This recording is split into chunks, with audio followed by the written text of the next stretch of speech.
परमेश्वर का भय अगर मेरे जीवन में होगा तो मेरे अंदर उसका अनुशासन जो है वो बढ़ते ही चला जाएगा। अगर मैं उसके डिसिप्लिन में जीवन जीऊंगा तो मैं उसकी आज्ञाओं पर चलूंगा, मैं उसकी आज्ञाओं को मानूंगा। यदि मैं आज्ञाओं को मानूंगा तो मैं धार्मिकता का गुलाम ठहरूंगा।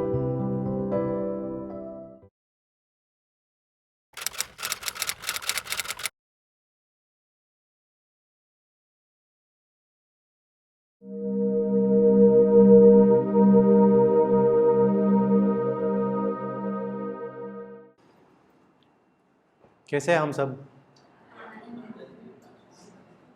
गुड। क्या हम में से ऐसा कोई है जो हर दिन, चाहे छोटी सी बात क्यों ना हो, जो एक छोटा सा पाप क्यों ना हो, हमारे जीवन में जो है अगर होता हो, मैं आपको ये नहीं पूछ रहा कि वो पाप क्या है, मैं ये कह रहा हूँ कि हो सकता है कि हमारे जीवन में ऐसी कोई चीज़ हो जिसके विषय में पवित्र आत्मा में रोज कन्विक्ट करता है, कहता है कि ये गलत है, और वो ना चाहते हुए भी हमसे रोज होता है और हम रोज उससे उसके विषय में क्षमा मांगते हो। छोटी चीज़ हो सकती है, जैसे फॉर एग्जाम्पल मैं आपको एक एग्जाम्पल देता हूँ कि हो सकता है कि आपको हर दिन ये याद होता है कि मुझे झूठ नहीं बोलना चाहिए, लेकिन आप किसी कारण से झूठ बोल देते हो और रात को आपको याद आ जाता है, प्रभु ने कहा कि अरे तूने क्या किया, और आप फिर एक बार प्रभु से कहते हो प्रभु मुझे क्षमा कर। क्या ऐसा होता है हमारे साथ? होता है ना? मैं ये नहीं कह रहा हूँ कि हम में से ऐसा कोई भी है जो परफेक्ट है, जिसके साथ ऐसा कभी नहीं हो सकता। हम में से हर एक के जीवन में ऐसा कोई ना कोई पाप होता है, कोई ना कोई बंधन होता है, जो हमारे जीवन में कई बार ऐसा होता है कि हम देख नहीं पाते कि वो क्या है, और वो पाप जो है ना हमारे जीवन में बढ़ते चला जाता है। वो एक तरह से बंधन का रूप ले लेता है, बॉन्डेज का रूप ले लेता है, और हम हर दिन कहीं ना कहीं पाप क्षमा में और फिर एक बार उसी पाप में गिरते हैं। पाप क्षमा और पाप, वही पाप। प्रभु के पास आकर कहते हैं प्रभु हमें क्षमा कर, और अगले दिन हम ना चाहते हुए भी उसी पाप में गिर जाते हैं। आज मैं आपसे कहना चाहता हूं, क्या आपको ये साइकिल तोड़नी है? Do you want to break this cycle? Yes. एक चीज हमें करनी होगी, ask the grace of God. परमेश्वर का अनुग्रह जो है ना वो हमें मांगना होगा। समझो इस बात को। जब हम कहते हैं ना प्रभु मुझ पर दया कर, या मैं कहता हूं प्रभु मुझ पर अनुग्रह कर, मैं बहुत जनरल सी बात कर रहा हूं, प्रभु तू जैसे सब पर करता है ना वैसे मेरे पर भी कर दे थोड़ा सा। लेकिन जब मैं कहता हूं प्रभु मुझे तेरा अनुग्रह चाहिए, प्रभु मुझे तेरा अनुग्रह दे, क्योंकि मैं इस जीवन से तंग आ चुका हूं, रोज के पाप से और रोज के पाप क्षमा से। आज मैं चाहता हूं प्रभु तू मुझसे बात कर और मेरे इस जीवन को तू बदल दे। जानते हो हमें अनुग्रह की मांग करनी चाहिए। We should ask the grace of God.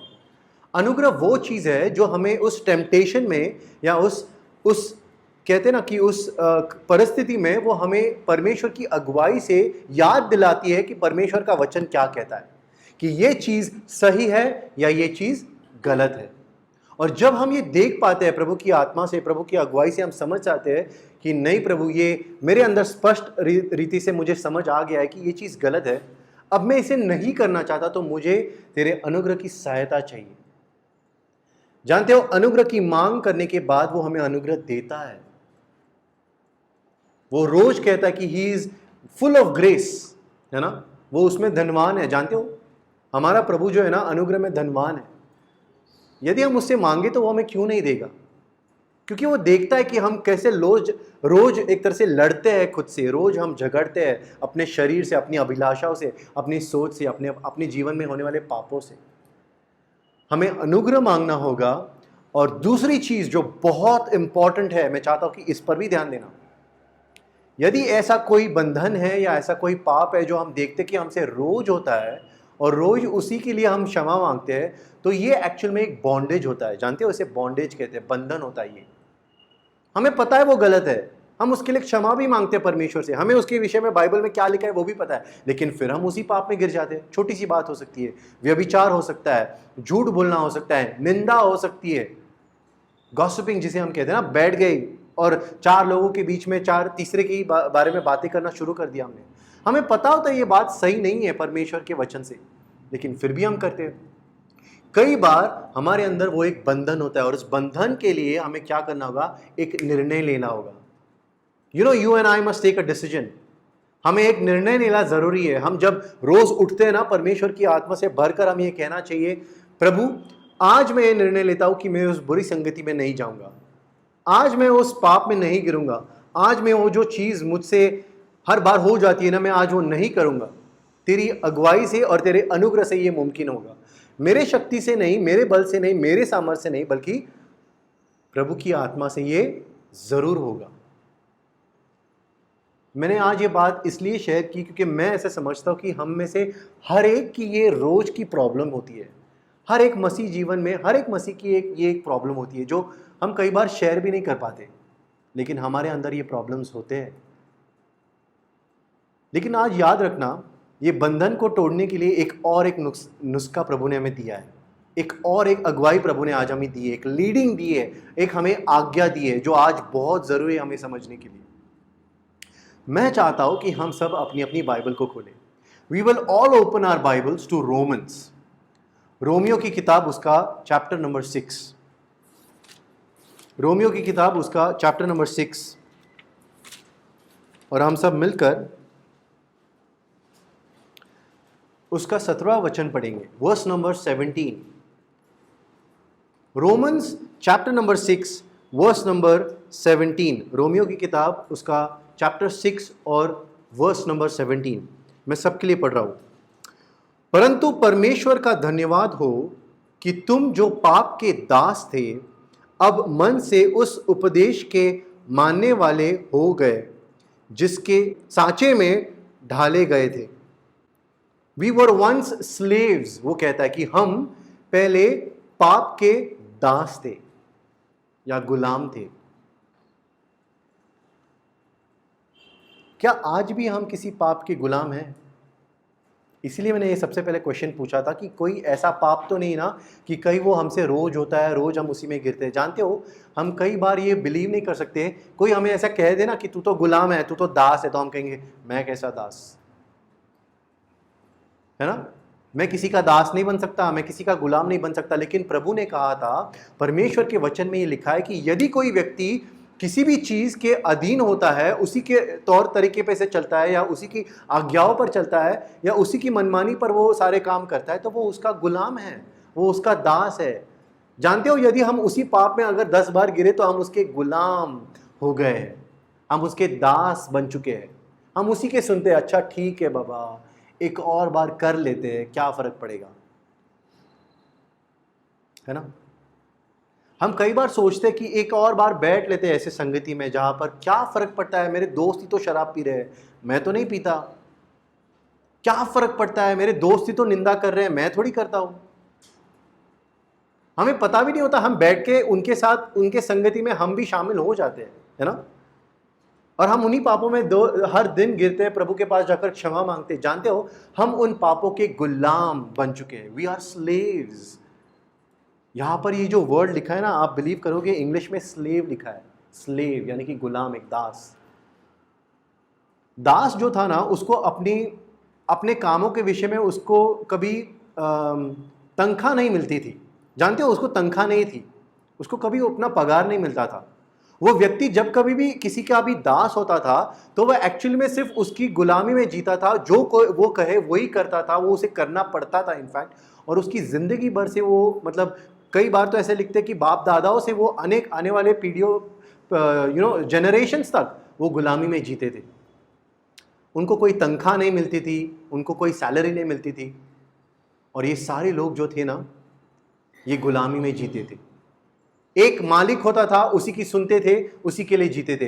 कई बार परमेश्वर ने हमें इसका उदाहरण लेकर पाप के विषय में समझाने की कोशिश की है कि जिस प्रकार एक मालिक होता था, तुम उनके गुलाम होते थे, उसी प्रकार से तुम्हारे लिए आज एक मालिक हो सकता है, या तो पाप या तो परमेश्वर। अगर तुम पाप के विषय में गुलामी में हो, या उसी की सुनते हो, उसी पाप में 10 बार गिरते हो, वही पाप या उसी की आज्ञाएं मानते हो, तुम उसके दास बन चुके हो, तुम उसके गुलाम बन चुके हो। लेकिन यदि तुम परमेश्वर का वचन मानते हो और परमेश्वर की अगुवाई पर चलते हो, तो हम परमेश्वर के धार्मिकता के लिए दास बन चुके हैं। Do you know that? We are slaves to righteousness. ऐसा लिखा है कि हम परमेश्वर की धार्मिकता जो है ना, उसकी पवित्रता के लिए हम दास या गुलाम बन चुके हैं। प्रभु, आज मैं दास हूं, मैं गुलाम हूं तेरा, जो तू कहता है वही मैं करना चाहता हूं। यदि आपको कोई गुलाम कहे या दास कहे ना, तो उसमें अभिमान मानो, कहो कि हाँ तू जो कह रहा है सही है, मैं हूं दास, पहले था मैं पाप का, लेकिन अब मैं हूं परमेश्वर का दास, अब मैं हूं परमेश्वर का गुलाम, उसके वचनों का गुलाम। जो वो कहता है, जो उसकी मर्जी होती है, वही मैं करना चाहता हूं। I want to be a slave to him because he is my master. वो है मेरा मालिक, सृष्टि का मालिक तो वो है ही, लेकिन वो मेरा ही मालिक है। जानते हो पॉल ने ये जब लेटर लिखा था, तो वो क्यों लिखता है? क्योंकि उसकी जो लोग, जिन लोगों को वो लिखता है ना, जिन लोगों को ये बात समझाता है, उनमें भी यही सारे प्रॉब्लम्स थी। वो हर बार वो पाप में गिरते थे, और कई बार परमेश्वर के पास जाकर वो लोग क्षमा मांगते थे। और हम में से ऐसे बहुत मसीह जीवन में आज भी ऐसा जीवन जीते हैं, जब हम किसी पाप में रोज गिरते हैं और परमेश्वर के पास जाकर हम क्षमा की भीख मांगते हैं। लेकिन क्या आपने कभी इस बात पर ध्यान दिया कि हम एक्चुअली गुलाम बन चुके हैं? हमारे अंदर वो हमें दिखता नहीं है, लेकिन हम उसी की बात मानते हैं। हम परमेश्वर के वचनों को नहीं मान रहे। वचन की आज्ञा जो है वो हमें पता होती है, हम ऐसे रटे होते हैं, हम बोल भी सकते कि हाँ परमेश्वर के वचन में लिखा है कि झूठ मत बोलो, ये मत करो, वो मत करो, हमें सब पता होता है, लेकिन हम कर नहीं पाते। You know why? क्योंकि हम किसी चीज के गुलाम बन चुके हैं, उस पाप के विषय में। अब मैं आपको ये पूछना चाहता हूं कि ये जो गुलामी है, या ये जो कहते हैं ना दासपन है, या ये जो स्लेवरी है, ये क्यों आता है? यदि एक व्यक्ति किसी भी पाप में अगर वो गुलाम है, या वो एक दास की तरह जीता है एक पाप के विषय में, तो वो ऐसा क्यों जीता है? क्या हो रहा है वहां पर कि वो एक तरह से उस पाप का गुलाम बन चुका है, उस पाप का एक दास बन चुका है, स्लेव बन चुका है? क्या आप में से कोई ये जानता है, ये कह सकता है? एनीबॉडी? जानते हो, हम जब किसी भी चीज के गुलाम बन जाते हैं ना, या किसी भी पाप के हम गुलाम बन जाते हैं, तो why we are becoming slaves? क्यों हम उस चीज के गुलाम बनते हैं? बिकॉज हम उनकी आज्ञा मानते हैं। हम उस पाप की सारी जो हमारे शरीर की अभिलाषाएं जो है, इस संसार की जो अभिलाषा है, हम उसको पूरा करना चाहते हैं। और कहीं ना कहीं हम क्या करते हैं? उसकी आज्ञा पालन करते हैं। परमेश्वर की आज्ञा पालन का हम उसकी आज्ञाओं का भंग कर देते हैं। We do not obey his word. जानते हो हम यहां पर गुलाम क्यों बनते हैं? क्योंकि कहीं ना कहीं हम यहां पर एक डिसोबीडियंट स्टूडेंट है, हम एक डिसोबीडियंट मसीह है, हम आज्ञा न मानने वाले मसीह बन चुके हैं। हम जानते हैं आज्ञाओं को, लेकिन हम आज्ञाओं को नहीं मानते, है ना? यदि एक व्यक्ति आज्ञा नहीं मानता, तो मैं पूछना चाहता हूं कि वो आज्ञा क्यों नहीं मानता? फिर एक व्यक्ति जब कभी भी आज्ञा नहीं मानता, परमेश्वर के वचनों पर नहीं चलता, जानते हुए भी वो क्यों नहीं कर पाता? क्योंकि कहीं ना कहीं उसके जीवन में वो अनुशासन नहीं है। जानते हो अनुशासन का मीनिंग क्या होता है? Discipline. There is no discipline in me to obey the word of God. मेरे अंदर वो अनुशासन नहीं है कि मैं परमेश्वर के वचन की आज्ञाओं पर चल सकूं, उसको अपना सकूं। समझ रहे हो ना? मैं एक स्टेप बाय स्टेप आपको समझाने की कोशिश कर रहा हूं। यदि मेरे अंदर परमेश्वर का अनुशासन होगा, जिसे हम मराठी में शिस्त कहते हैं ना, डिसिप्लिन। हम में से बहुतों ने सुना होगा अपने मम्मियों से, अपने पापाओं से, शिस्त नहीं का तुला, है ना? डिसिप्लिन नहीं क्या तुझे? अनुशासन नहीं है, मतलब कोई कुछ समझ नहीं आता क्या तुझे कुछ? वाई? क्यों कहते हैं हमारे माँ बाप ऐसे? क्यों हमारे बड़े हमें ऐसे डांटते हैं? जानते हो, क्योंकि वो हमें डिसिप्लिन इसलिए करना चाहते हैं क्योंकि हम उस आज्ञाओं को समझकर उसका पालन करें, क्योंकि वो हमारे भलाई के लिए होती है। यदि हम डिसिप्लिन में नहीं चलते, यदि हम परमेश्वर के अनुशासन में नहीं चलते, तो जानते हो हम ये क्यों नहीं चल पाते? अब मैं और एक आपको सवाल पूछ रहा हूं। मैंने क्या पूछा? एक व्यक्ति जब गुलामी में होता है, वो किस लिए होता है? क्योंकि वो परमेश्वर की आज्ञाओं का पालन नहीं करता, वो डिसोबीडियंट होता है। वो स्लेव है क्योंकि वो डिसोबीडियंट है ना? वो गुलाम है क्योंकि वो डिसोबीडियंट है। वो डिसोबीडियंट क्यों है? क्योंकि उसके जीवन में कोई अनुशासन नहीं है, डिसिप्लिन नहीं है। समझ रहे हो आप? उसके जीवन में कोई डिसिप्लिन नहीं है। और यदि उसके जीवन में डिसिप्लिन नहीं है, तो मैं आपको पूछना चाहता हूं कि उसके जीवन में डिसिप्लिन अब क्यों नहीं है? डिसिप्लिन ना होने की वजह क्या है? अनुशासन ना होने की वजह क्या है? आप कहते होंगे ना, जब कभी आप किसी एक लड़के को देखो, या किसी भी एक यूथ को देखो, एक जवान को देखो, कई बार हमने बहुतों ने ये सुना होगा कि अरे ये जवान तो मतलब ये तो गया है काम से, ये हाथ से निकल गया है। क्यों कहते हैं हम ऐसे? क्योंकि कहीं ना कहीं हम सोचते हैं कि यार ये अब ये कोई भी आज्ञा नहीं मानता, किसी की भी नहीं है सुनता, अपने बड़ों की नहीं सुनता, अपने माँ बाप की नहीं सुनता, उसके जीवन में कोई अनुशासन नहीं है, डिसिप्लिन नहीं है, अब ये जो चाहे वो ही करता है। अब मैं पूछना चाहता हूं कि वो ऐसा क्यों करता है? उसके जीवन में अनुशासन नहीं है या उसकी कमी है तो क्यों है? Why is there lack of discipline? Because there is lack of the fear of God. परमेश्वर का भय नहीं होगा तो अनुशासन आएगा कैसे? समझ रहे हो आप? परमेश्वर का भय अगर मेरे जीवन में होगा तो मेरे अंदर उसका अनुशासन जो है वो बढ़ते चला जाएगा, उसका डिसिप्लिन में अपने जीवन में जीऊंगा। अगर मैं उसके डिसिप्लिन में जीवन जीऊंगा तो मैं उसकी आज्ञाओं पर चलूंगा, मैं उसकी आज्ञाओं को मानूंगा। यदि मैं आज्ञाओं को मानूंगा तो मैं धार्मिकता का गुलाम ठहरूंगा। You understand? लेकिन अगर मेरे अंदर परमेश्वर का भय नहीं है या उसकी कमतरता है या कमी है, कमी घटी है, तो मेरे अंदर अनुशासन की कमी दिख जाएगी या नजर आएगी। यदि अनुशासन की कमी नजर आ जाएगी तो मेरे अंदर आप देखोगे कि मैं आज्ञाओं का पालन नहीं करता परमेश्वर की, और कहीं ना कहीं मैं अब पाप का गुलाम हूं। जानते हो, परमेश्वर ने इजरायलियों को मिस्र में से जब निकाला था तो वो कहां ले जा रहा था उसे, उन सबको? कनान में, है ना? जो लैंड या जो भूमि उसने लैंड ऑफ प्रॉमिस कहा गया है ना, प्रॉमिस लैंड, जो उसने अब्राहम को एक तरह से उसकी वाचा बांधी थी और कहा था कि ये मैं तेरे संतानों को दूंगा। अब वो जब जा रहे थे, क्या आपने कभी ये नोटिस किया?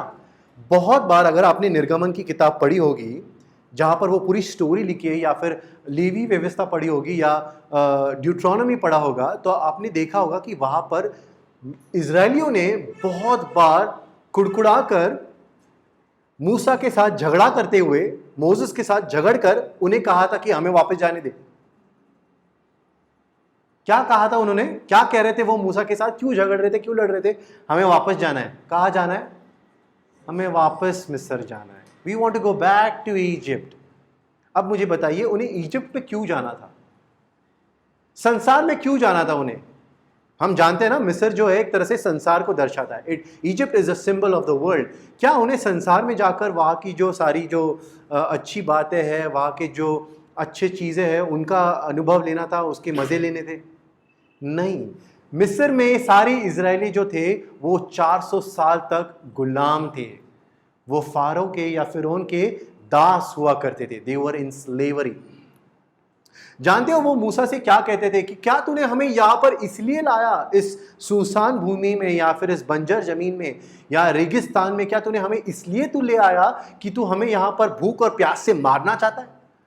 और वो कहते इससे अच्छा तो ये होता कि हम वहां पर गुलामी में मरते। जानते हो, उन्होंने ये बात ठीक समझी कि यहां पर जो परमेश्वर की उपस्थिति उनके साथ है, अग्नि स्तंभ और वहां पर पीछे मेघ स्तंभ के रूप में वो हमारे साथ चलता है, फिर भी उसे छोड़कर उन्होंने ये ठीक समझा कि हम गुलामी में चले जाएंगे, हम फिरौन के लिए दास बनकर जीवन जिएंगे और 400 साल निकाल देंगे, कोई बात नहीं। वाई? मैं आपको एक बात पूछना चाहता हूं, क्यों उन्होंने ये बात कही? बिकॉज डेजर्ट, रेगिस्तान जो है ना, वो क्या दर्शाता है जानते हो? वो हमारा मसीह जीवन दर्शाता है। मसीह जीवन जो है ना, एक तरह से रेगिस्तान में होता है, जहां पर कई बार कुछ कमी घटी होगी, जहां पर कुछ चीज़ें हमें नहीं मिलेंगे, या कई बार एक बाढ़ आ जाएगी, या कई बार एक तूफान आ जाएगा, या कई बार एक समुद्र सामने आके खड़ा हो जाएगा। लेकिन मसीह जीवन में हमारे साथ एक हमेशा एक विश्वास होता है, एक अभिवचन होता है कि परमेश्वर हमारे साथ होता है। He has removed us from the past. उसने हमें अपने पिछले जीवन में से, भूतकाल में से निकाल कर वो हमें कनान ले जा रहा है। कनान क्या दर्शाता है? परमेश्वर का राज्य, है ना? What does Canaan represent? Kanan दर्शाता है परमेश्वर का राज्य जो आने वाला है। हम सब वहां पर जा रहे हैं, पर प्रभु हमें ले जाएगा आने वाले दिनों में जरूर, या हो सकता है आज ही। लेकिन हम वहां पर जाने से पहले आज हम जब मसीह जीवन में जीते, जानते हो हमारे लिए भी वो एक तरह से रेगिस्तान है, और हम भी इजरायलियों की तरह कई बार कुड़कुड़ाते हैं, कहते कि प्रभु ये तेरा मसीह जीवन बहुत कठिन है, तेरी आज्ञाओं पर चलना हमारे लिए मुमकिन नहीं है। 4 लोगों में मेरी इज्जत चली जाती है जब मैं कहता कि मैं मसीह हूं, मैं प्रभु यीशु पर विश्वास करता हूं, मैं झूठ नहीं बोलता, सब मेरे ऊपर हंसते हैं, प्रभु मैं क्या करूं? उससे अच्छा तो मैं वहां पर था जब मैं संसार में था, जब मैं तुझे नहीं जानता था, एटलीस्ट वहां पर मेरा मजाक तो नहीं उड़ाया जाता था, है ना? कई बार हमारे अंदर वो सोच विचार आते कि कई बार हम ये सोचते हैं कि हम जब अपने मसीह जीवन में कहीं ना कहीं कुछ कठिनाइयों में से या कुछ ऐसी परिस्थितियों से गुजरते हैं जहां पर हम देखते कि प्रॉब्लम्स आ चुकी है, परेशानियां आ चुकी है, तो हम कई बार ये सोचते हैं प्रभु इससे अच्छा तो हम पहले जीवन में अच्छे सुखी थे ना, वहां पर मैं तो कितना कमाता था। हम में से बहुतों की ये गवाही होगी, अगर आप मसीह जीवन से पहले कुछ और चीज करते होंगे ना, तो maybe you are earning more, हो सकता है कि आप बहुत ज्यादा कमाते होंगे। और आपने ये नोटिस किया होगा, बहुतों की ये गवाही होती है कि जब वो मसीह जीवन में आते ना, तो अचानक उन्हें कुछ जॉब्स को त्यागना पड़ता है, छोड़ना पड़ता है, क्योंकि हम वो नहीं कर सकते। कई बार कुछ ऐसे परिस्थितियों को उनका सामना करना पड़ता है कि जहां पर हमारी कहते हैं ना डिमोशन हो जाता है, प्रमोशन होने के बजाय हमें नीचे किया जाता है, हमारी तनख्वाह बढ़ाने के बजाय हमें नीचे कर दिया जाता है। और कई बार हम देखते हैं कि हमारी उन्नति या आर्थिक परिस्थिति से या फाइनेंशियल रीति से हम देखते कि कितने दिन हो गए प्रभु, हो ही नहीं रही है। और हम कहते हैं इससे अच्छा तो मैं पहले जो जीवन जीता था जब मैं तुझे नहीं पहचानता था, वो तो अच्छा था, वहां पर एटलीस्ट मैं अच्छा कमाता था, अच्छा खाता था। कई बार हमारी सोच यहाँ के इजरायलियों की तरह होती है, जो कहते थे कि प्रभु हमें तो मिस्र में वापस ले जाता तो कितना अच्छा होता, एटलीस्ट हम अच्छे से सुकून से जी तो पाते, एटलीस्ट हम रोज की रोटी खा तो पाते। Lack of discipline will create lack of fear of God. परमेश्वर का भय अगर हमारे जीवन में नहीं होगा या उसकी कमी होगी, तो कहीं ना कहीं वो हमारे जीवन से प्रकट होगा, क्योंकि हमारे जीवन में वो परमेश्वर का अनुशासन नहीं दिखेगा, पवित्र आत्मा का डिसिप्लिन नहीं दिखेगा। अगर डिसिप्लिन नहीं होगा तो हम उसकी आज्ञाओं पर नहीं चल पाएंगे, हर बार वही गुलामी में हम गिरेंगे, पाप की गुलामी में। मैं आपको एक वचन बताना चाहता हूँ। एक बार क्या आपने नोटिस किया है, यहोशू जो था, यानी कि जो मूसा के बाद परमेश्वर का दास था, जोशुआ, यहोशू जो था वो, उसने बाद में जब इजरायलियों को वो ले गया अंदर कनान, जब उसने वो अंदर जा ही रहा था, तब आपको पता है वहां पर एक यरदन नदी आ गई थी जो उन्हें पार करनी थी। और यरदन नदी को पार करने के विषय में भी प्रभु ने कहा था कि जब तुम यरदन नदी के पास पहुंचोगे, तुम वहां पर अपना पैर रखना, और अचानक से आप देखोगे कि वो यरदन नदी जो थी वो दोभागी गई थी, वो अलग हो गई थी। और वहां पर परमेश्वर ने उनके लिए वहां पर एक रास्ता खड़ा कर दिया, और वो लोग नदी से गुजरते हुए वहां पर पार करके वो लोग उस तरफ चले गए थे, कनान के अंदर। हम में से बहुतों को लाल समुद्र की स्टोरी पता है कि किस प्रकार प्रभु ने, लाल समुद्र जो था वो दोभागा था, और वहां पर से इतने सारे लोग गए थे। लेकिन क्या आपने कभी देखा है कि यहोशू की किताब में हम ये पढ़ सकते हैं 3-4 अध्याय में कि प्रभु ने एक नदी को भी दोभागा था। अब मैं इस बात पर ध्यान देता हूं, या मैं इस बात पर सोच विचार कर रहा था, प्रभु समुद्र तो ठीक है, क्योंकि समुद्र के लहरें जो है ना कई बार अंत के या एंड के पार्ट में होते हैं, लेकिन नदी जो होती है ना वो बहती है, नदी हमेशा बहती है। आप देखो कंटिन्यूस फ्लो होती है, अगर उसमें आप कुछ भी डाल दोगे ना तो एकदम से वो चला जाएगा। और नदी को पार करना इतना आसान नहीं होता है। मैं आपको और एक चीज बताना चाहता हूं, अगर आपको हो सके ना तो यहोशू का 3-4 अध्याय पढ़ना आज घर जाके।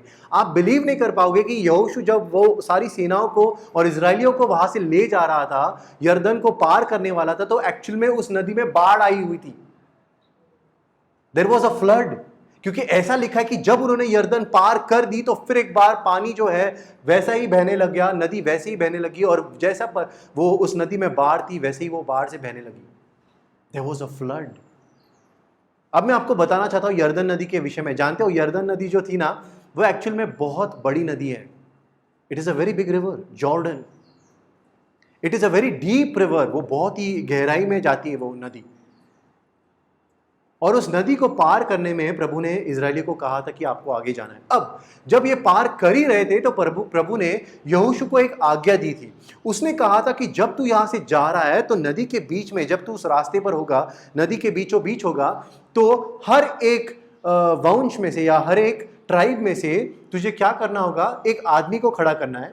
हर एक ट्राइब में से तुझे एक आदमी को आगे लेना है, एक रिप्रेजेंटेटिव बनाना है, और उस व्यक्ति को कहना है कि यहां पर नदी के बीचों बीच जो तुम्हें पत्थर मिलेंगे, बड़े पत्थर, वो तुम्हें हर एक को एक एक करके उठाने, यानी कि 12 पत्थर तुम्हें उठाने होंगे, हर ट्राइब का एक पत्थर।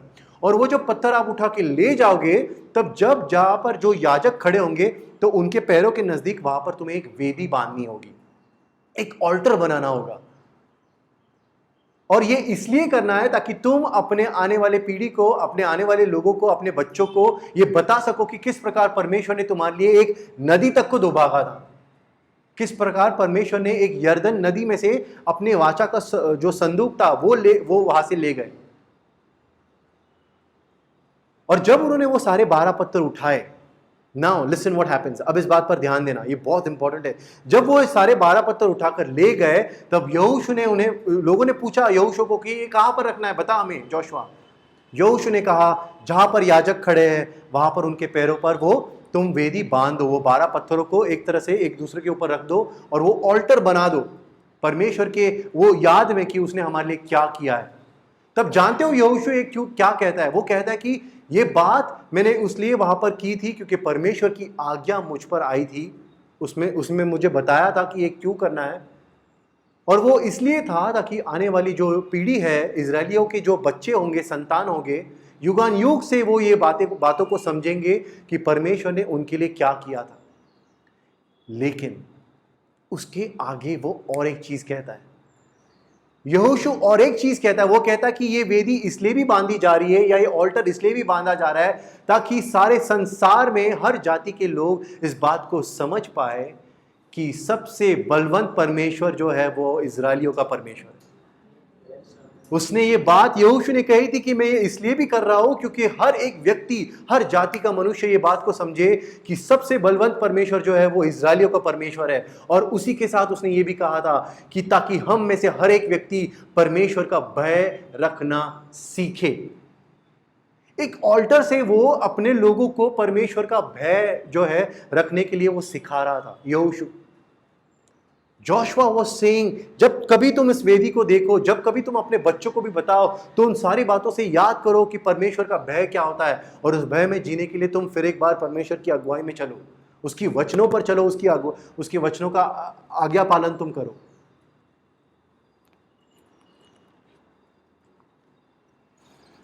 क्या होता है परमेश्वर का भय? हम में से कितनों ने इस पर कभी अध्ययन किया है, या कितनों ने हमने इस पर कभी कुछ सीख ली है, या परमेश्वर के वचनों में से हमने ढूंढने की कोशिश की है कि प्रभु मुझे तेरे भय के विषय में सीखना है, मुझे जानना है एग्जैक्टली तेरा भय क्या होता है और वो भय मैं कैसे रख सकता हूं। जानते हो दाऊद जो भजन संहिता में अपना एक साम्स लिखता है, वो लिखता है कि आओ, वो बच्चों को लिखता है कि आओ लड़कों, आओ बच्चों, मैं तुम्हें परमेश्वर का भय रखने के लिए सिखाता हूं। Come my children, I will teach you to keep the fear of the lord. मैं इस बात को पढ़ के हैरान हो गया कि हम में से कितने ऐसे मसीह लोग हैं, जब हम ये बात पढ़ते हैं, हम ये कहते हैं कि प्रभु आज मेरे भी बच्चे होंगे, या मेरा भी कोई भाई है, मेरा भी छोटा कोई भाई है, या मेरे कोई रिश्तेदार है, या हो सकता है मैं खुद अकेला हूं, मैं भी तेरे भय में बढ़ना चाहता हूं। जानते हो आज मसीह जीवन में आप कभी भी देखो, कोई भी एक बच्चा जो होता है ना, उसे हम हर चीजों में, हर क्षेत्र में उसे बढ़ाने की कोशिश करते हैं। हम सोचते हैं कि अच्छा ये हर एक चीज में अव्वल होना चाहिए, ये पढ़ाई में अव्वल होना चाहिए, ये बात करने के तरीके में अव्वल होना चाहिए, ये किसी खेल में अव्वल होना चाहिए, ये किसी इंस्ट्रूमेंट बजाने में अव्वल होना चाहिए, ये कोई एक्टिविटी में अव्वल होना चाहिए, ड्राइंग में अव्वल होना चाहिए, हर चीज में ये अव्वल होना चाहिए, फर्स्ट होना चाहिए। और हम उसके विषय में हम अपने बच्चों को शिक्षा भी देते हैं, है ना। हम उनका अनुशासन करते हैं, हम उनको डिसिप्लिन करते हैं कि जाओ ये सीखो, ये इसका आज्ञा पालन करो, ये समझो, ताकि तुम्हारे आने वाले जीवन में तुम्हारे लिए एक बेनिफिट साबित होंगी। लेकिन क्या हम उसी इंटेंसिटी से, क्या हम उतने ही कहते हैं ना कि हम उतने ही प्रभाव से हम अपने बच्चे को या अपने बच्चों को ये सिखाने की कोशिश करते हैं कि जितना तुम पढ़ाई में ध्यान दे रहे हो, जितना तुम हो सकता है अपने इंस्ट्रूमेंट सीखने में ध्यान दे रहे हो, जितना तुम अपने खेल पर ध्यान दे रहे हो, या जितना तुम बाकी चीज़ों पर ध्यान दे रहे हो, परमेश्वर के भय के विषय में भी उतना ही ध्यान देना चाहिए। क्या हम अपने बच्चों को अपने परमेश्वर के भय के विषय में सिखाते हैं? क्या हम खुद परमेश्वर के भय को समझते हैं, जानते हैं? ये आज हमारे लिए एक बड़ा सा क्वेश्चन मार्क है। अगर हमें पता होगा तो हम अपने बच्चों को जरूर सिखाएंगे, है ना। लेकिन अगर हमें ठीक से पता नहीं होगा तो हम अपने बच्चों को कैसे सिखाएंगे? दाऊद कहता है कि आओ मेरे बच्चों या आओ तुम लड़कों, मैं तुम्हें परमेश्वर का भय रखने के लिए सिखाता हूं। अगर मैं दाऊद के पास होता या मैं उस दिनों में होता तो दाऊद को पूछता, मुझे पहले ये बात बता, परमेश्वर का भय होता क्या है ना? अगर किसी टीचर ने आपको कहा आओ मैं तुमको साइंस सिखाती हूँ, आओ मैं तुमको हिस्ट्री सिखाती हूँ, आओ मैं तुमको ये सिखाती हूँ, तो आप क्या कहोगे? मुझे पहले वो टॉपिक समझाओ, वो है क्या, वो विषय क्या है, मुझे पहले ये जानने दो, समझने दो, फिर उसके बाद में जो है ना सीखूंगा या नहीं मैं समझूंगा उसे, मैं कोशिश करूंगा। आज हम में से बहुत लोग हैं जो कहते हैं प्रभु मुझे तेरा भय चाहिए, मैं उसमें बढ़ना चाहता हूँ, फियर ऑफ द लॉर्ड में, लेकिन वो क्या है हम समझ नहीं पाते। मेनी टाइम्स हमें लगता है कि परमेश्वर का भय जो होता है ना वो ये है कि पाप नहीं करना है, बस पवित्रता में जीवन जीना है, उसका भय मानना है ताकि ऐसा ना हो कि हम उसे दुखित कर दे, हम उसे शोकित कर दे, या हम उस पर ऐसे हम अपने जीवन से ऐसी चीज़ों को जाहिर करें कि हम परमेश्वर से प्रेम नहीं करते, तो इसलिए हमें परमेश्वर का भय रखना है। आज जानते हो हम अपने बच्चों को पूछ सकते हो, और ये उनसे ये अगर आप पूछोगे ना कि परमेश्वर का भय क्या है तो हम नहीं बता पाएंगे, हम बच्चे एक्चुअली बता नहीं पाएंगे कि परमेश्वर का भय क्या होता है।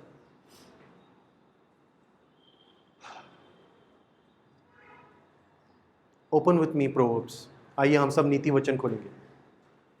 नीति वचन उसका 8वां अध्याय, नीति वचन उसका 8वां अध्याय, और हम सब मिलकर उसमें से एक वचन पढ़ेंगे। कम क्विकली, प्रोवर्ब्स चैप्टर नंबर 8,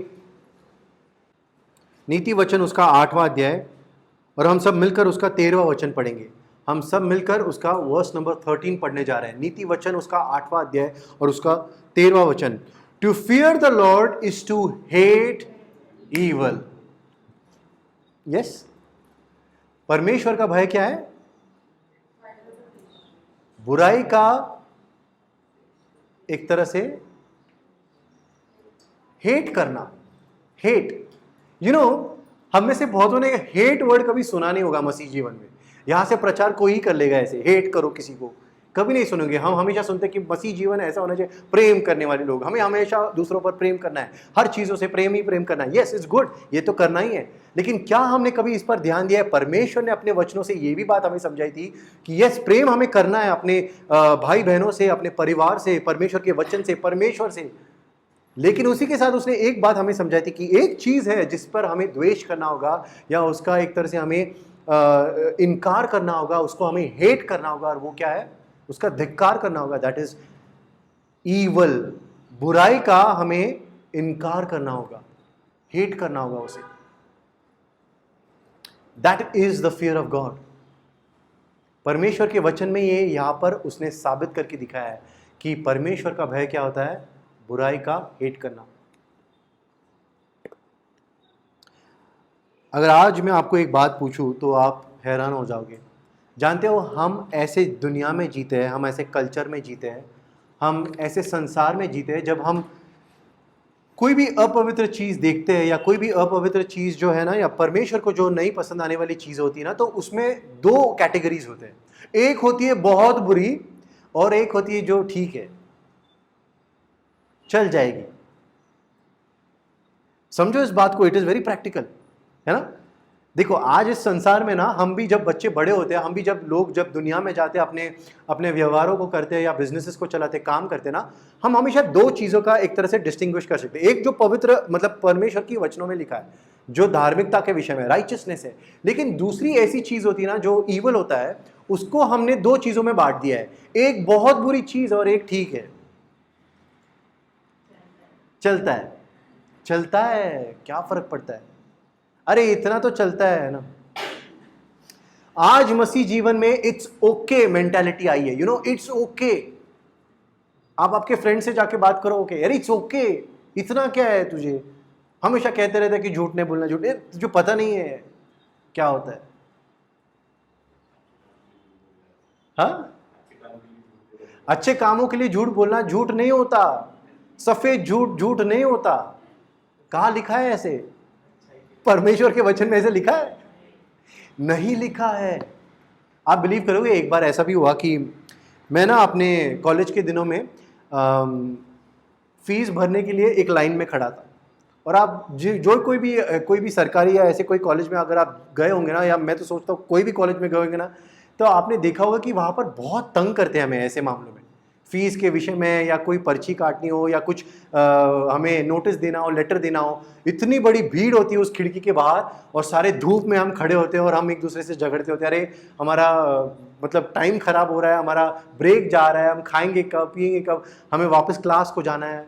और वो खिड़की पे बैठा जो हमारा क्लर्क होता है ना, वो कहता है कि हाँ एक को लेगा फिर दूसरे को लेगा। तो मेरा एक दोस्त था, वो ना इस मामले में बहुत शातिर था, मतलब वो बहुत होशियार था। वो कहता था अरे ऐसे नहीं होता, एक मिनट दे मुझे। वो मुझे कहता था कि एक काम कर, तू मेरे पीछे पीछे आ। मैंने बोला कहाँ जा रहा है तू? नहीं तू चल चल चल। तो वो क्या करता था, ऐसे भीड़ में अचानक से ना कहीं से घुस जाता था और अपने दोस्त को सामने खड़ा करके रखता था और फिर उसे कहता था अरे मैं इसी के साथ हूँ, हाँ भैया हमारा कर दो 2 मिनट के लिए। एक बार मैंने उसे कहा तू तेरा करना है तू कर, मैं रुक रहा हूं यहीं पर। क्या हम ऐसे कहते कभी?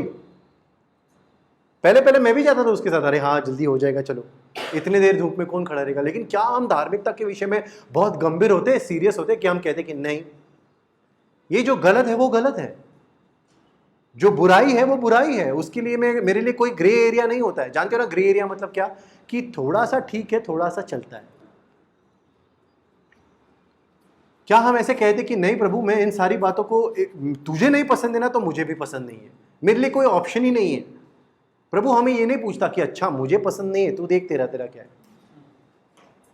और हम कहते हैं कि प्रभु मेरा दोस्त तो कहता है चलता है ठीक है, इतना कुछ नहीं होता, तो फिर ठीक है ना। जानते हो हम में से बहुत लोग है ना, ये चलता है ठीक है की वजह से ही बहुत से बड़े बड़े पापों में घिर जाते हैं। You know it always starts with its okay, चलता है, और किसी दिन हम देखते कि प्रभु क्षमा कर, पता नहीं कौन से बड़े पाप में गिर। इट हैपेंस, हम में से बहुतों के साथ ये हुआ होगा। जब कभी हमारे जीवन में ऐसा कोई भी व्यक्ति आता है जो कहता कि तुझे पता है वो कैसे बातें कर रहा था तेरे बारे में, पता है उसने तेरे बारे में क्या क्या कहा, और वो अचानक से हमें पवित्र आत्मा अंदर से लीड करता है, हमें कन्विक्ट करता है, हमें कहता है कि ये निंदा करने लग गया है तेरे सामने, तेरे अंदर बिटरनेस डाल रहा है, वो कड़वाहट डाल रहा है वो दूसरों के लिए, और तुझे पता भी नहीं है एक्चुअल में ऐसा कुछ हुआ है या नहीं हुआ है। तू उन सारी बातों को परख, जा उससे बात कर, क्या उसने सच में तेरे विषय में ऐसे कुछ कहा है। पवित्र आत्मा हमारे जीवन में ये सारी बातें हमें बताता होता है, लेकिन फिर भी हम क्या करते हैं, अच्छा ऐसे बोला उसने मेरे विषय में, वो तो है ही ऐसा, वो तो है ही ऐसी, और फिर हम भी शुरू हो जाते हैं। देखो किसी ने शुरुआत कर दी और हम कहते कि इट्स ओके, और बाद में हमने क्या किया, उसी के साथ बहने लग गए। अब मैं आपको एक बात बताना चाहता हूं कि जब दाऊद ने उसके साम्स में या भजन संहिता में वो साम्स लिखा था, साम्स 34, क्यों ना हम उसके वचन खोले। क्या कहता है दाऊद वहां पर? परमेश्वर का भय रखना यानी कि क्या होता है? बुराई का यानी कि ईवल का द्वेष करना, उसका इनकार करना, उससे भागना, उसका एक तरह से धिक्कार करना और कहना कि ये बुरी चीजें मुझे कदापि मंजूर नहीं, ये पसंद ही नहीं मुझे, क्योंकि मेरे परमेश्वर को पसंद नहीं है। जानते हो उसमें वो क्या लिखता है कि क्या तुम्हारे मुंह से जो कोई भी वाणी निकलती है क्या वो शुद्ध होती है? क्या वो दूसरों को बोध करने वाली होती है, एनकरेज करने वाली होती है? आइए we will open that, please open with me Psalms chapter number 34, भजन संहिता उसका चैप्टर number 34।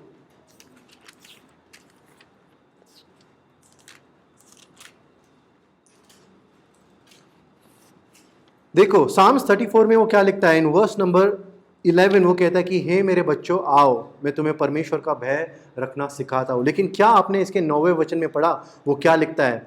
Fear the Lord you saints, for those who fear him lack nothing.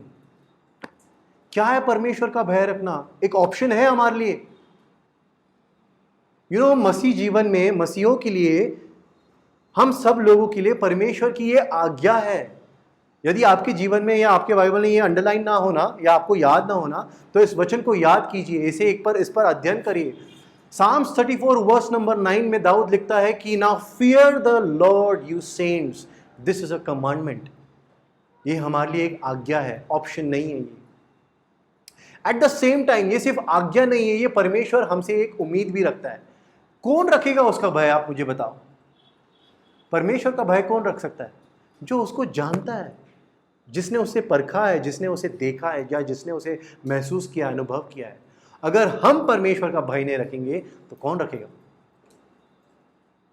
हमसे वो उम्मीद भी की जाती है। जानते हो ये जो वचन है जो हमने पढ़ा, ये एक तरह से आज्ञा भी है और दूसरे उसी के साथ हमारे लिए वो एक तरह से परमेश्वर की उम्मीद भी दर्शाती है कि वो हमसे वो उम्मीद रखता है कि हम उसका भय माने। लेकिन क्या आपने उसके बाद देखा वो क्या कहता है? वर्स नंबर 13, भजन संहिता उसका 34वां अध्याय और हम उसका 13वां वचन पढ़ेंगे। Verse number 13, keep your tongue from evil and your lips from speaking lies. वो कहता कि अपने जुबान को, अपने टंग को कंट्रोल करना सीखो कि कहीं ऐसा तो नहीं कि वो दूसरों के विषय में निंदा करती है या दूसरों के विषय में बुराई करती है या कड़वाहट फैलाती है। क्या वो ऐसा तो नहीं है कि वो हो सकता है कि वो दूसरों के विषय में झूठ बोलती है? अपने जुबान पर कंट्रोल करो। क्या हमारे जुबान पर हमारा कंट्रोल है? Do we have the fear of God when we see and pray that Lord, नहीं, आज मैं ये नहीं बोल सकता। हम जानते भी है कई बार झगड़ा करते वक्त ना हमें याद भी नहीं होता है, हमारे जो आर्ग्यूमेंट्स होते हैं ना उसमें हमें समझ भी नहीं आता, हम कई बार कुछ भी बोल जाते हैं और उसमें हमें बाद में याद आ जाता है कि अरे ये बात मैंने नहीं बोलनी चाहिए थी, ये गलत है, ये बात प्रभु को तो नहीं पसंद है, ये बात है ना। क्या हम परमेश्वर की लीडिंग में आकर, अगुवाई में आकर, उसकी पवित्र आत्मा से भरकर क्या हम अपने टंग को बंद करते हैं जब अंदर से कोई या बाहर से कोई हमें उकसा रहा है और बोलने के लिए, अब बोल, है ना। जब कोई ऐसा कहता है क्या हम शांत बैठते हैं कि नहीं ठीक है तू ही सही है? क्योंकि अगर मैं जुबान लड़ाऊंगा, यदि मैं उसके साथ आर्ग्यूमेंट्स में गिरूंगा तो क्या हो जाएगा? झगड़ा हो जाएगा और मैं उस पाप में गिर जाऊंगा जहां पर वो लिखता है कि कहीं ऐसा ना हो कि परमेश्वर का भय समझते समझते हम ही उस पाप में गिर जाए। वन ऑफ द वेज, एक तरीका है जो हम परमेश्वर के भय में बढ़ सकते हैं, वो ये है कि हमें समझना होगा कि जो कुछ भी आज दुनिया में बुराई है ना, जो कुछ भी आज ईवल है ना, परमेश्वर की नजरों में जो कुछ गलत है ना, उसका हमें इनकार करना होगा। आपके अगर फोन में कुछ गलत चीज आ गई तो क्या हम कहते हैं कि ये चीज गलत है, मैं नहीं देख सकता? जानते हो कैसे शुरुआत होती है? हमें लगता है कि ठीक है, इतना भी कुछ भी नहीं है। आजकल तो ऐसी भी चीजें आ गई है कि हमें फोर्सफुली देखना पड़ता है ना। ऐसे बहुत से प्लेटफॉर्म्स है जो एड चलाते हैं। हो सकता है आप मसीह के वीडियो कोई देख रहा हो, यानी कि आप पर प्रभु के वचनों का वीडियो कोई देखने के लिए आपने वो वीडियो पर क्लिक किया और आप देखते हो कोई दूसरा ही ऐड आ गया और वो ऐड को आपको अभी स्किप करने के लिए ऑप्शन भी नहीं है। 5 सेकंड जबरदस्ती बैठना पड़ता है। क्या आप उस वक्त अपना म्यूट बटन दबाते हो कि आवाज भी नहीं सुननी है मुझे और मैं अपने नजरें फेर रहा हूं या मैं देखना भी नहीं चाहता वो क्या है? क्या अपने जीवन में यदि अपने भाई बहनों में से या अपने दोस्तों में से, अपने संगति में से कोई ऐसे कहता है कि देख इसमें क्या है, और हम कहते हैं कि नहीं मैं ये नहीं देख सकता, अरे इतना तो क्या, ये तो चलता है ना अभी, तो क्या हम कहते हैं कि ये गलत है? यदि अपने परिवारों में कभी आपने देखा होगा या आपके संगति में आपने कभी देखा होगा कि अचानक हम बातों बातों में दूसरों की बुराई करने लग गए, निंदा करने लग गए। जानते हो आजकल निंदा का जो स्टार्ट होता है ना, स्रोत होता है ना, जो वो क्या होता है? क्रिटिसिज्म। क्रिटिसिज्म को क्या कहते हैं? हम एक एक बात को पकड़ना, उसके ऊपर चर्चा करना, ऐसे नहीं करना चाहिए था, ये ऐसे कपड़े पहन के क्यों आए, या फिर इन्होंने ऐसे ही क्यों खड़े हो गए। वो हम देखो, हम कई बार कहीं पर भी जाए ना, आप शादी में चले जाओ, किसी फंक्शन में चले जाओ या किसी प्रेयर में चले जाओ, आप देखोगे कि हमारे अंदर नेचुरली एक क्रिटिसिज्म का नेचर होता है और अचानक से वो क्रिटिसिज्म जो है ना, वो कई बार किस में बदल जाता है? निंदा में। छोटी सी छोटी चीज में आपको बताता हूँ। देखो फॉर एग्जाम्पल, किसी के घर पे अगर आप गए और बाय चांस गलती से उनसे वो चावल पके नहीं ठीक से, तो हम क्या कहें? चावल ठीक से पके नहीं है लगता, इनका तो हमेशा ऐसा ही है, क्यों बुलाया फिर हमें? देखो एक बात को पकड़कर हम एक बात ले लेते हैं और फिर क्या होता है, हमारे से वो निंदा शुरू हो जाती है। आज हमारे लिए क्या ये बात हमारे नजरों के सामने एक तरह से स्पष्ट आती है कि नहीं प्रभु, ये जो चीज मेरे सामने अभी आई है ना, ये जो विचार मेरे मन में आया ना प्रभु, ये गलत है, ये दुष्ट है, ये पाप है, मैं इसका इनकार करता हूं, मुझे तेरे भय में जीना सिखा। जानते हो ऐसा लिखा है कि जो परमेश्वर के भय में जीता है उसे कोई कमी घटी नहीं होगी। दाऊद लिखता है यू नो इसलिए अय्यूब के जीवन में भी आप देखोगे ना, वो परमेश्वर का भय रखता था। वो कहता है मैंने अपने आंखों से वाचा बांधी है कि मैं किसी भी व्यक्ति को या किसी भी स्त्री को, किसी भी लड़की को मैं गलत नजरों से नहीं देखूंगा। क्या आपने देखा है वो कितना धनवान था? वो अपने राज्य में, अपने नगर में, अपने शहर में बहुत प्रभावी इंसान था वो। परमेश्वर का भय रखना हमें सीखना होगा, अपने बच्चों को सिखाना होगा। यदि अपने बच्चे अगर आप देखते हो, या अपना भाई या अपनी बहन या अपने माँ या अपने पिता, आपके घर में आप देखते हो कि ये कुछ गलत चल रहा है, कुछ गलत चीज़ों पर बहस चल रही है, कुछ गलत बातों पर उनकी चर्चा चल रही है, तो क्या हम वहाँ पर खड़े होकर कहते कि ये बातें गलत है? हम नहीं कर सकते। यदि आपके जीवन में आप देखते हो कि अचानक मेरे जीवन में घमंड आ गया, प्राइड आ गया, एरोगेंस आ गया। जानते हो एरोगेंस को क्या कहते हैं? जो मैं अपनी ही चलाता हूँ, मुझे जो लगता है वही सही है, लेकिन फिर भी किसी ने आपको कुछ कहा और आप कहोगे लेकिन फिर भी ये तो गलत ही है ना, लेकिन फिर भी ये जो भी आप बोल रहे हो वो सब ठीक है, लेकिन फिर भी ये तो गलत ही गलत है। एरोगेंस है, सीखना ही नहीं, समझना ही नहीं हमें। क्या हम इन बातों का एक तरह से डिवीजन कर सकते हैं? क्या हम इसे समझ सकते कि नहीं प्रभु ये बात सही कह रहा है, ये जो है मेरे में गलत तो गलत है, मुझे इस पाप का इनकार करना सिखा, मुझे तेरे प्रभुता में, तेरे पवित्रता में जीना सिखा। मैं आपको ये बातें क्यों समझा रहा हूं? अगर हम इट्स ओके मेंटालिटी में जीवन जीने लग गए, चलता है कोई बात नहीं, तो हम पाप के गुलाम बनने की जो चांसेस है वो बढ़ जाते हैं। And that's why I'm telling you all young people here, take an example from me. Some of this is from experience, truly. कुछ चीज़ मैं अनुभव के बोल रहा हूँ कि यहाँ पर जितने भी हम बच्चे होंगे ना, तो इस बातों को समझो। जो चीज़ आपके फ़ोन में होती है या जो चीज़ हम टीवी पर देखते ना, वो हर एक चीज़ अच्छी नहीं होती, हर एक चीज़ सफ़ेद नहीं होती। जिन लोगों के साथ आप संगति करते हो ना, वो हर एक दोस्त अच्छा नहीं होता। उन दिनों में वहाँ पर खड़ा होना पड़ेगा और कहना पड़ेगा मैं झूठ नहीं बोल सकता, मैं निंदा में तुम्हारे साथ यहाँ पर नहीं बैठ सकता। आपके हो सकता है आपके भाई बहनों ने बोला, आपके दोस्तों ने बोला चलो गार्डन में हम थोड़ी देर टहल के आते हैं, और आप देखते हो टहलने के बजाय आप सब बैठ के वहाँ पर किसी एक और दूसरे दोस्त के विषय में निंदा कर रहे हो। तो क्या ये बात सही है? क्या वहाँ पर आप खड़े होकर कहते हो कि मैं ये चीज़ नहीं करूँगा? हो सकता है आपका मजाक उड़ाया जाएगा, हो सकता है आपको नाम रखे जाएंगे, हो सकता है आपके लिए लोग बुरी भली बातें कहेंगे कि अरे ये बहुत मसी करता है, ये बहुत ईशु करता है, ये बहुत सत्य करता है।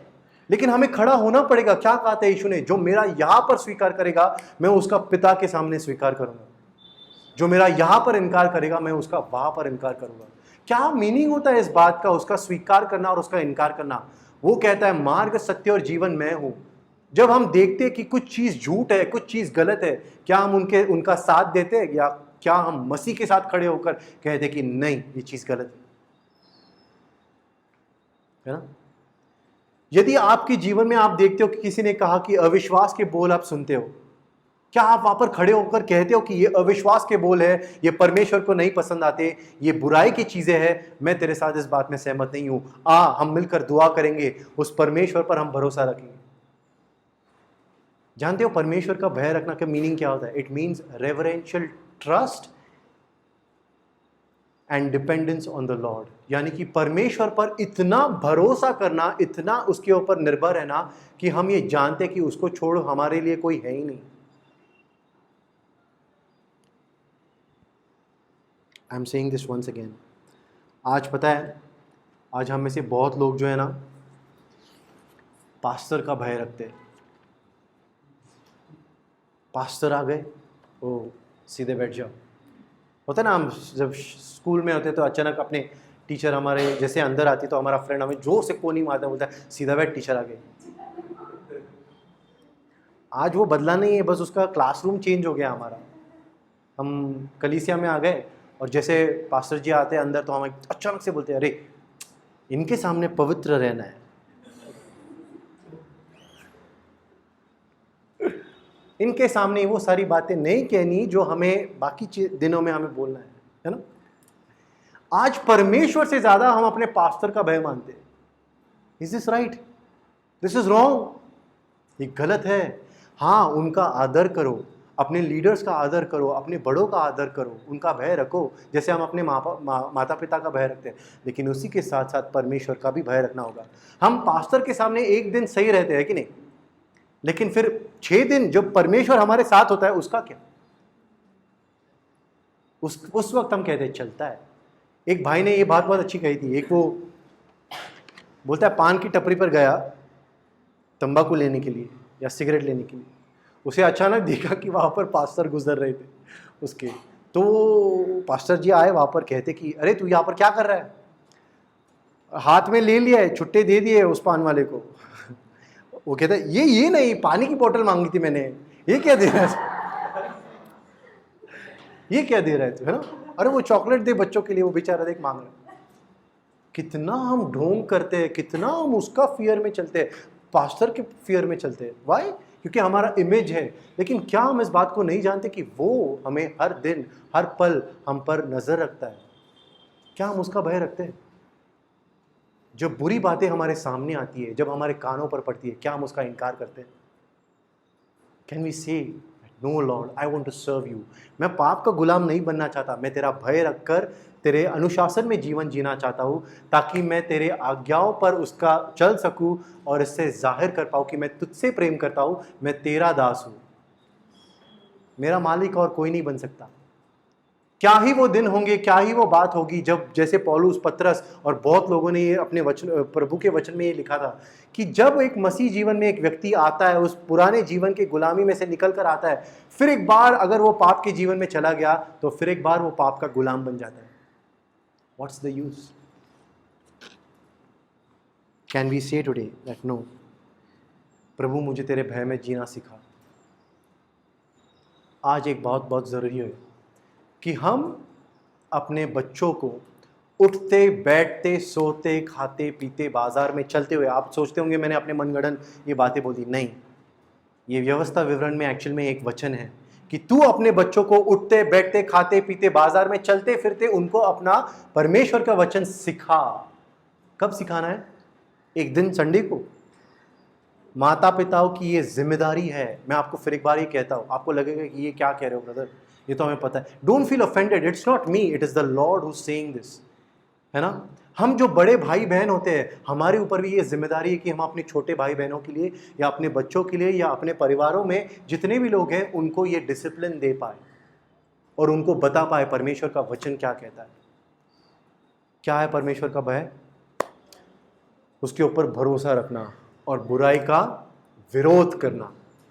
बुराई का विरोध करना। आज से ये चलता है मेंटालिटी बंद। किसी ने कहा आना बैठ चलता है, नहीं चलेगा मुझे, क्योंकि उसको नहीं चलता है, उसकी हुजूरी में ये नहीं चल सकता। पास्टर जी आए तब नहीं, उसके सामने हमें वो भय दिखाना। यस? या कलीसिया का कोई मेंबर चले जा रहा है तब हम एकदम से अवेयर हो जाते हैं ना, तब नहीं। हमें हर दिन हर पल इससे जागरूक रहना है, इस विचारों में हमें याद रखना है कि नहीं, प्रभु जो चीज़ तुझे पसंद नहीं है वो चीज़ मुझे तो दिखा और उसका विरोध करना सिखा। विरोध करना ज़रूरी है। कम शैल वी प्रे।